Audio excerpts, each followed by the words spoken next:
एक पिता, एक बेटी और नीट एग्जाम का गेट, और 2 मिनट में पूरा देश जज बन गया।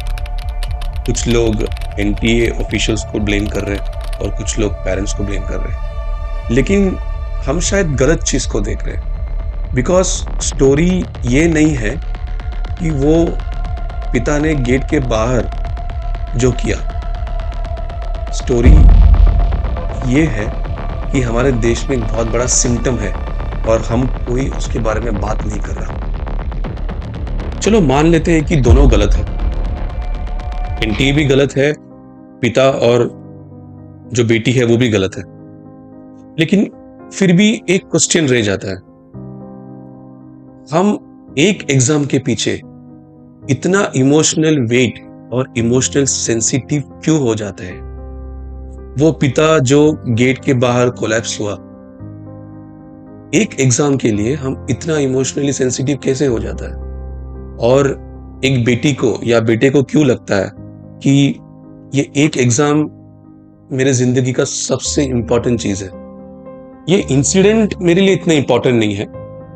ये तो हम हर एक साल देखते हैं कि बच्चा लेट आता है तो पेरेंट्स रिक्वेस्ट करते हैं और पेरेंट्स कोलैप्स हो जाते हैं, बच्चे रोते हैं। ये तो हर एक साल होता है, लेकिन ये जो इमोशनल इंटेंसिटी है, जो डेस्परेशन है, जो डर है और जो कोलैप्स है जो हम देख रहे हैं, ये बहुत दर्दनाक है। हमने हमारे देश को ये क्या कर दिया है कि एक एग्जाम के पीछे पेरेंट्स और बच्चे इतने इमोशनल कैसे हो सकते हैं? ये क्वेश्चन क्यों कोई नहीं पूछ रहा?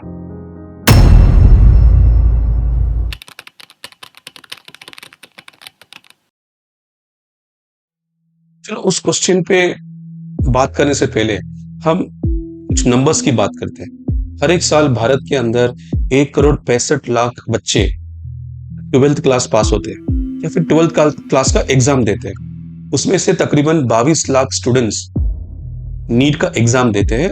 30 लाख स्टूडेंट्स तो प्रिपेयर करते हैं नीट के लिए, और टोटल सीट्स कितना है मेडिकल का? तकरीबन 1,30,000 सीट्स होगा।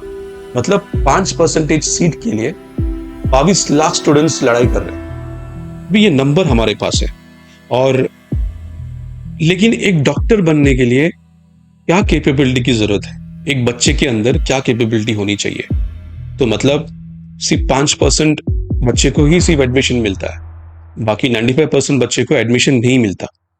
तो मैंने कुछ रिसर्च किया और यूएस का, यूरोप का, इंडिया का और बहुत सारे बाकी देशों में जो डॉक्टर्स की क्वालिटी होती है उसको मैंने स्टडी किया, और मुझे समझ में आया कि देयर आर 8 क्वालिटीज। 8 क्वालिटीज होनी चाहिए एक एक व्यक्ति को डॉक्टर बनने के लिए। उसमें जब सबसे पहला क्वालिटी है वो है एम्पैथी। मतलब क्या हो गया? सहानुभूति। मतलब एक डॉक्टर एक पेशेंट से किस तरह से बात करता है, उस डॉक्टर को उस पेशेंट का इमोशनल चैलेंजेस पता है और उसको उस तरीके से गाइड करता है, वो एक अच्छा डॉक्टर बन सकता है। दूसरा क्वालिटी है रेजिलियंस। मतलब क्या होगा? संघर्षों से उभरना। मतलब एक डॉक्टर एक पेशेंट को शायद लूज कर देगा, चाहे वो कुछ भी कर ले, एक पेशेंट का डेथ हो सकता है, लेकिन अगले दिन आकर फिर से एक नया पेशेंट का बारे में केयर करना या उनको सर्विस देना, ये एक डॉक्टर में क्वालिटी होनी चाहिए। तीसरी क्वालिटी है सर्विस ओरिएंटेशन।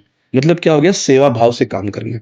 एक डॉक्टर चाहे 2 बजे रात को तो भी एक इमरजेंसी कॉल पिकअप करना पड़ता है। आप जाके आप जाके देखिए कोई भी कैजुअल्टी के अंदर एक डॉक्टर किस तरीके से स्ट्रेस में काम करता है। चौथी क्वालिटी है एथिक्स, नैतिकता। मतलब एक डॉक्टर अननेसेसरी टेस्ट के बारे में बात नहीं करता या अननेसेसरी टेस्ट लिखता नहीं है, अननेसेसरी मेडिसिन के बारे में वो लेने के लिए मजबूर नहीं करता एक पेशेंट को। एथिक्स होना बहुत जरूरी है। नेक्स्ट क्वालिटी होती है स्ट्रेस टॉलरेंस। मतलब क्या हो गया? तनाव में काम करना, तनाव सहन करना। ये एक डॉक्टर में बहुत बड़ी क्वालिटी होती है। जब एक मेडिकल इमरजेंसी आ जाती है, राइट, या ऑपरेशन थिएटर में, कोई भी एक डॉक्टर को उस स्ट्रेस में काम करना पड़ता है, उस स्ट्रेस के ऊपर काम करना पड़ता है। अगली क्वालिटी है कम्युनिकेशन, संवाद। एक डॉक्टर अपने पेशेंट के साथ कोई भी सीरियस इलनेस हो या जो मेडिकल रिपोर्ट है उसके अंदर क्या लिखा है, बहुत सिंपल तरीके से सरल भाषा में कम्युनिकेट करना, ये बहुत ही इंपॉर्टेंट होता है। ये एक डॉक्टर की बहुत ही बड़ी क्वालिटी होती है, मेडिकल जार्गन यूज ना करे और सिंपल तरीके से बात करना, ये क्वालिटी होती है। सातवीं क्वालिटी है इमोशनल स्टेबिलिटी। मतलब क्या हो गया, भावात्मक से बाहर होके बात करना। मतलब एक डॉक्टर को चाहे एक बैड न्यूज़ मिले या एक पेशेंट का डेथ हो जाए, फिर भी उस रिलेटिव से जब बात करे, उस इमोशनल एंटेंगल में ना पड़े, उस रिलेटिव्स को समझाना, उनसे बात करना, ये एक डॉक्टर का रिस्पॉन्सिबिलिटी होती है। और लास्ट क्वालिटी है डिलेड ग्रेटिफिकेशन। मतलब क्या हो गया, आपका जो प्लेजर पॉइंट्स है या आपके साथ एक स्टूडेंट को सिर्फ 5 साल नहीं, कम से कम 10-15 साल मेडिकल स्टडी करना पड़ता है। अभी एमबीबीएस डिग्री सिर्फ काफ़ी नहीं होती, उसको एमडी करना पड़ता है, स्पेशलाइज़ेशन करना पड़ता है। इसके लिए आपको उसके बाद भी पढ़ाई करनी पड़ती है। बहुत सारे पेशेंट्स के साथ आपको अ, एक्सपीरियंस लेना पड़ता है। शायद एक सीनियर डॉक्टर के नीचे आपको काम करना पड़ेगा। शायद आपको सैलरी कम में काम करना पड़ेगा। मतलब 10-15 साल आप जब खुद के लाइफ को इन्वेस्ट करोगे मेडिकल फील्ड में, तब जाकर आप एक अच्छा डॉक्टर बन सकते हैं।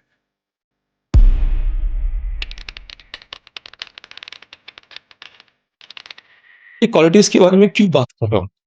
आप देखोगे कि ये जो 8 क्वालिटीज़ है, इसमें तो नीट एग्ज़ाम टेस्ट ही नहीं करता।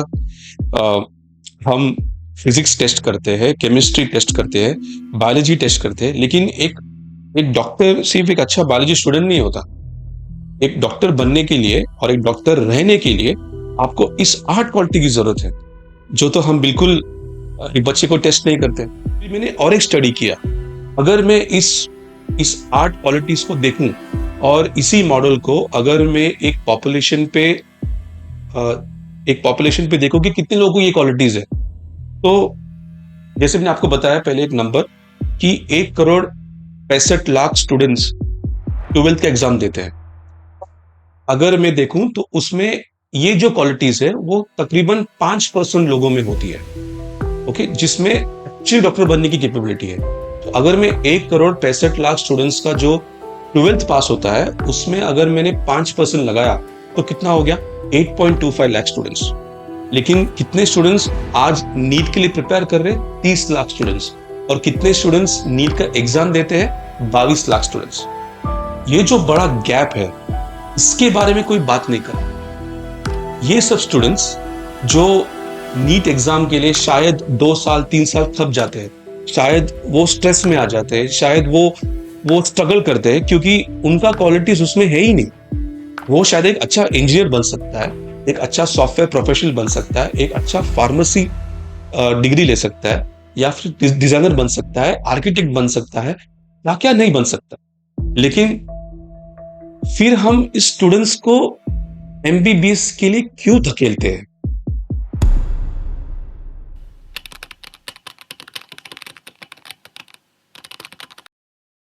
ऐसा नहीं है कि स्टूडेंट के पास टैलेंट नहीं है, स्टूडेंट के पास टैलेंट भी है और उनको उनको काम करने का इच्छा भी है।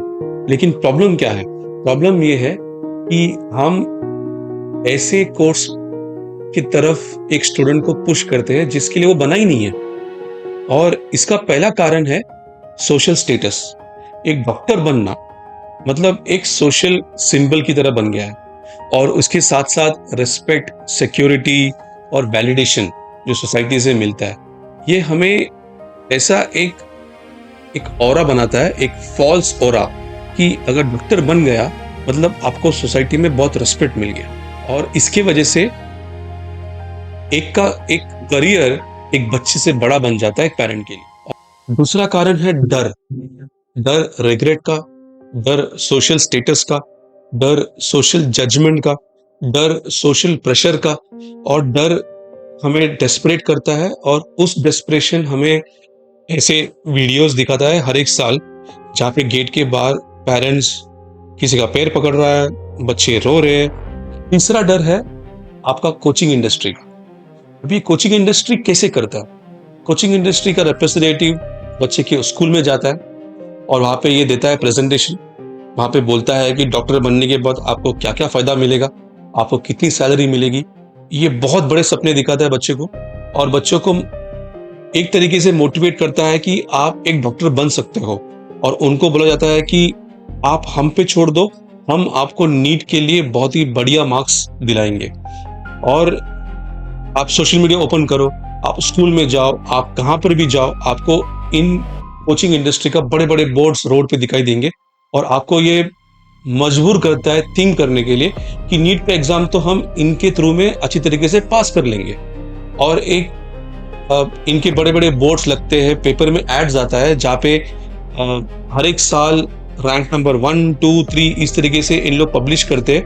और इसे देखकर पेरेंट्स को फील होता है कि मेरा बच्चा अगर पीछे रह गया तो इस डर की वजह से या फिर इस साइकोलॉजी की वजह से बच्चे इस जाल में फंस जाते हैं। अभी आप इस तीनों को कंबाइन करो तो स्टेटस, फियर और कोचिंग इंडस्ट्री, इन तीनों को मिलाकर एक डेंजरस कॉकटेल बन जाता है, जिससे सडनली हमें लगता है कि एक एग्जामिनेशन मेरा बच्चे का जिंदगी बदल देगा।